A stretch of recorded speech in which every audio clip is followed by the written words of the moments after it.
वो आवाज जो समय के साथ बदलती नहीं बल्कि और निखरती चली गई, वो सुर जो हर दिल में अलग अलग एहसास जगाते रहे, कभी मोहब्बत, कभी दर्द, कभी शरारत और कभी जुनून। वो आवाज जिसने 8 दशकों तक पूरी दुनिया को झुमाया, लेकिन आज वो आवाज हमेशा के लिए खामोश हो गई। भारत की महान और दिग्गज गायिका आशा भोसले अब हमारे बीच नहीं रहीं। चेस्ट इन्फेक्शन और अत्यधिक थकान के कारण उनकी तबीयत बिगड़ी थी और उन्हें 11 अप्रैल को मुंबई के ब्रीच कैंडी अस्पताल में भर्ती कराया गया था। लेकिन किसे पता था कि ये उनकी जिंदगी की आखिरी जंग होगी। 12 अप्रैल 2026 को 92 साल की उम्र में उन्होंने अपनी अंतिम सांस ली। आज हम जानेंगे एक ऐसी लड़की की कहानी जो गरीबी से उठकर दुनिया की सबसे बड़ी आवाजों में से एक बन गई। 8 सितंबर 1933 महाराष्ट्र का सांगली, एक छोटा सा शहर जहां उस दिन एक नन्ही सी बच्ची ने जन्म लिया। उसका नाम रखा गया आशा। लेकिन ये सिर्फ एक नाम नहीं था, ये था एक सपना, एक उम्मीद, एक नई शुरुआत। उनके पिता दीनानाथ मंगेशकर एक महान शास्त्रीय गायक थे, थिएटर के कलाकार थे और संगीत के सच्चे साधक थे। घर में हर सुबह की शुरुआत रियाज से होती थी। चारों तरफ गूंजते थे सुर, ताल और राग। यही उनकी दुनिया थी और इसी दुनिया में छोटी आशा ने अपनी आंखें खोलीं। उनकी बड़ी बहन लता मंगेशकर पहले से ही संगीत में डूबी हुई थीं। दोनों बहनें एक ही घर में पली बढ़ीं, एक ही माहौल में ढलीं, लेकिन उनकी किस्मत एक जैसी नहीं थी। आगे चलकर एक बनी सुरों की देवी और दूसरी हर अंदाज की रानी। हर कहानी में एक ऐसा मोड़ आता है जो सब कुछ बदल देता है। आशा की जिंदगी में वो मोड़ आया जब वो सिर्फ 9 साल की थीं। उनके पिता का निधन हो गया। सोचिए, एक बच्ची जिसे अभी दुनिया समझनी थी, उसके सिर से उसका सबसे बड़ा सहारा छिन गया। घर में सन्नाटा था, ना कोई कमाने वाला, ना कोई सहारा, बस संघर्ष। छोटे छोटे बच्चों के कंधों पर जिम्मेदारी आ गई। कभी कभी सपने शौक से नहीं, मजबूरी से पूरे होते हैं। आशा और उनकी बहन लता दोनों ने बहुत छोटी उम्र में काम करना शुरू कर दिया। गाना एक पैशन नहीं रहा, वो बन गया जीने का जरिया। 1943 पहली बार आशा भोसले ने स्टूडियो में कदम रखा। दिल में डर था, आंखों में सपने और आवाज में एक अनोखा जादू। उन्होंने गाया, लेकिन किसी ने ताली नहीं बजाई, किसी ने कहा नहीं वाह, क्योंकि ये तो बस शुरुआत थी।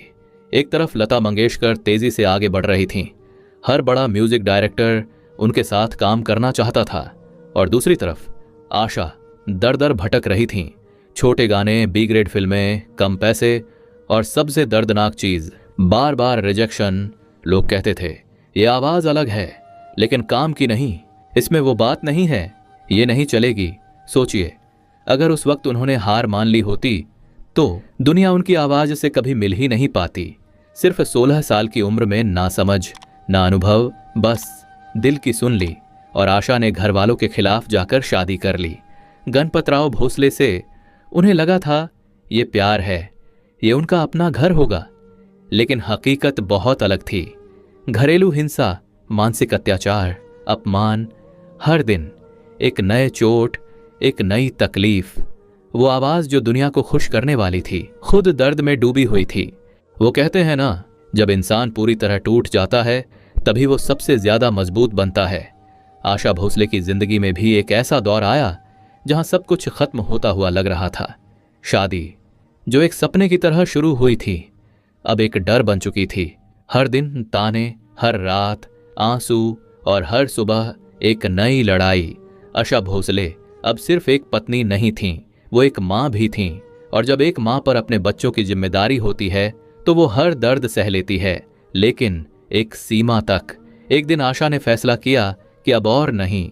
उन्होंने अपने बच्चों को उठाया और उस घर को छोड़ दिया जहां उन्हें कभी प्यार नहीं मिला। वो वापस आई अपने मायके, टूटी हुई, थकी हुई, लेकिन अंदर कहीं एक चिंगारी अब भी जिंदा थी। अब उनके पास न पैसा था, न सहारा, न कोई बड़ा नाम, बस एक आवाज। और वही आवाज अब उनका हथियार बनने वाली थी। उन्होंने फिर से गाना शुरू किया, लेकिन स्ट्रगल अभी खत्म नहीं हुआ था। 1950 का दशक, फिल्म इंडस्ट्री में पहले से ही बड़ी बड़ी आवाजें थीं और उनमें सबसे ऊपर थीं लता मंगेशकर।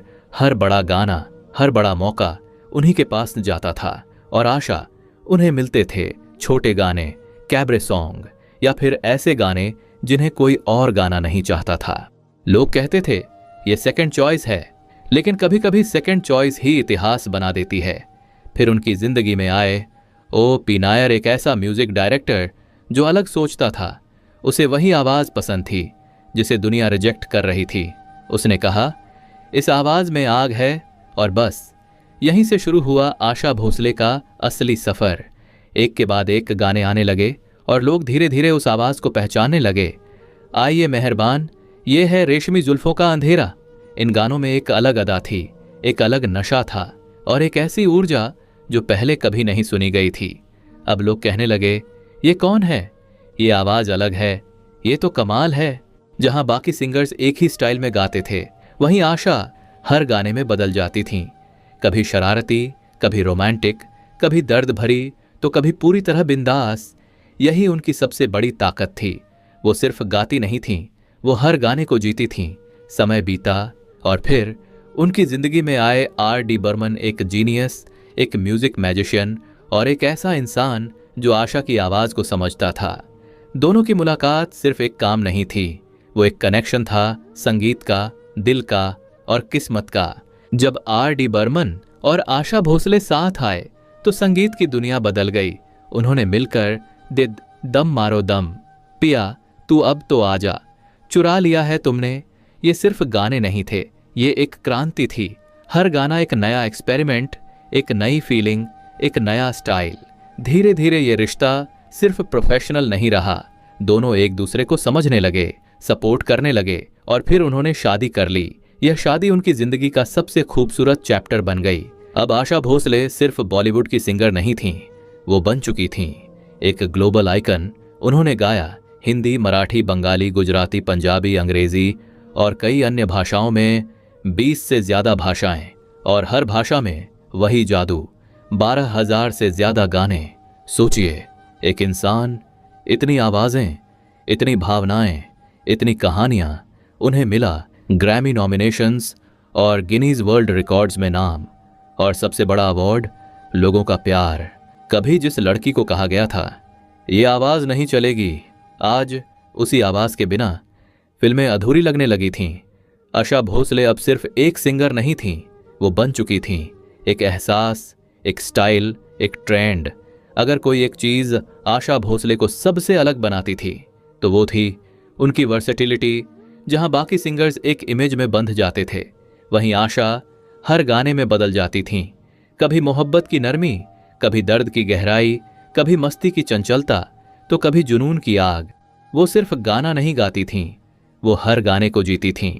अब हर म्यूजिक डायरेक्टर, हर फिल्म मेकर एक ही बात सोचता था, अगर गाना हिट कराना है तो आशा भोसले चाहिए।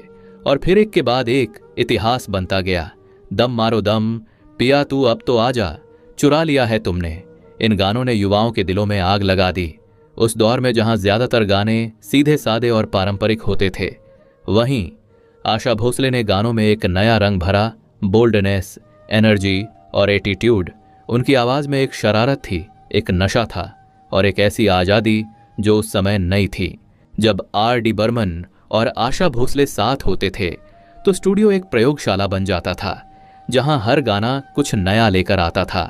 कभी वेस्टर्न बीट्स, कभी इंडियन क्लासिकल, कभी फ्यूजन, और हर बार आशा की आवाज उसमें पूरी तरह ढल जाती थी।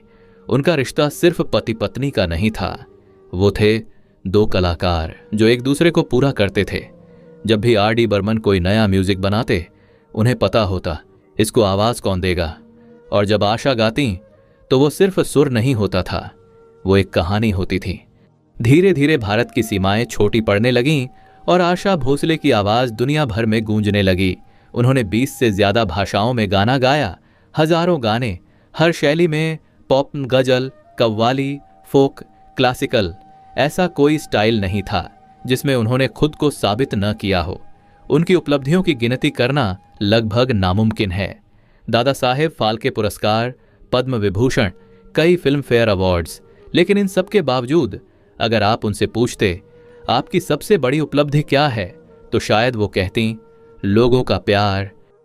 1970 के दशक, 1980 के दशक, 1990 के दशक, हर दशक बदला, म्यूजिक बदला, ट्रेंड बदले, लेकिन एक चीज नहीं बदली, आशा भोसले की आवाज।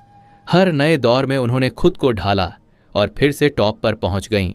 जब नई पीढ़ी आई, नए गायक आए, नए संगीतकार आए, तब भी आशा जी पीछे नहीं रहीं। उन्होंने नए लोगों के साथ काम किया, उन्होंने नए अंदाज में गाया और उन्होंने यह साबित कर दिया कि प्रतिभा कभी पुरानी नहीं होती। सोचिए, 90 साल की उम्र में जहां लोग आराम करते हैं, वहां आशा भोसले मंच पर थीं। वह लाइव परफॉर्म कर रही थीं। दर्शक उन्हें देखकर हैरान थे। वह सोच रहे थे, क्या यह सच में 90 साल की हैं? उनकी आवाज में वही ताजगी थी, वही ऊर्जा थी, वही जादू था। धीरे धीरे उम्र का असर दिखने लगा। उनका शरीर पहले जैसा साथ नहीं दे रहा था। उनका सार्वजनिक रूप से दिखना कम हो गया, लेकिन उनकी आवाज अब भी लोगों के दिलों में गूंज रही थी। फिर उम्र ने अपना असर दिखाया। वह आवाज जो कभी घंटों बिना रुके गाती थी, अब थकने लगी थी। मंच जो कभी उनका घर था, अब थोड़ा दूर लगने लगा। उनके सार्वजनिक रूप से दिखने की संख्या धीरे धीरे कम हो गई, लेकिन उनकी मुस्कान अब भी वही थी। अब उनकी जिंदगी थोड़ी शांत हो गई थी। वह अपना समय परिवार के साथ बिताती थीं। वह पुराने गाने सुनती थीं और कभी कभी अपने ही गानों पर मुस्कुरा देती थीं, जैसे वह खुद से कह रही हों, क्या सच में यह सब मैंने किया है? 11 अप्रैल 2026 को मुंबई में अचानक खबर आई, आशा भोसले को अस्पताल में भर्ती कराया गया है। उन्हें ब्रीच कैंडी अस्पताल ले जाया गया। बीमारी का कारण था छाती में संक्रमण और बहुत ज्यादा थकान। डॉक्टरों की टीम लगातार उनकी देखभाल कर रही थी। अस्पताल के बाहर मीडिया, प्रशंसक और दुआएं सब इकट्ठा हो गए थे। हर कोई यही चाहता था कि आशा जी ठीक हो जाए। अंदर डॉक्टर अपनी पूरी कोशिश कर रहे थे, लेकिन कभी कभी दवा से ज्यादा समय ताकतवर होता है। 12 अप्रैल 2026 को एक शांत सुबह थी, लेकिन कुछ ही देर में वह खबर आई जिसने पूरे देश को हिला दिया। 92 साल की उम्र में आशा भोसले ने अपनी अंतिम सांस ली। टीवी चैनलों और सोशल मीडिया पर हर जगह बस एक ही खबर थी, आशा भोसले नहीं रहीं। लोग यकीन नहीं कर पा रहे थे।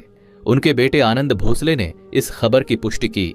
अगर आप भी आशा भोसले को श्रद्धांजलि देना चाहते हैं तो इस वीडियो को लाइक करें, चैनल को सब्सक्राइब करें और कमेंट में लिखें, लेजेंड नेवर डायज।